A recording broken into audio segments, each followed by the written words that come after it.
ప్రతిరోజు పప్పు అన్నం తినడం నాకు విసుగు పుట్టించేస్తోంది. బయట వర్షం చాలా జోరుగా పడుతోంది కదా. ఈరోజు మార్పుగా ఏదైనా రుచికరమైన వంటకం చేసి పెట్టు, అత్త నాతో అంది. సరే అత్త, ఒక 10 నిమిషాలు ఇలాగే కూర్చో, నేను పొలానికి వెళ్ళొస్తాను. అమ్మో, వానేంటి ఇంత దారుణంగా పడుతుంది? పొలంలో ఏదైనా మిగిలి ఉందో లేదో.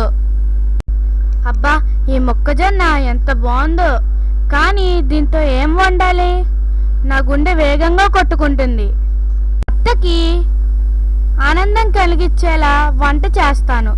అప్పుడు అత్త పొరుగువారికి నా గురించి చాడీలు చెప్పడం మానేస్తుంది. ఈ వర్షం వల్ల నేను పూర్తిగా తడిచిపోయాను. ఓ కోడలా, ఈ వాన వల్ల నీ చీర పూర్తిగా తడిచిపోయింది. నువ్వు లోపలికి వెళ్ళి బట్టలు మార్చుకొని రా. ఈ లోపలికి నేను మొక్కజొన్న గింజలను ఒలుస్తాను.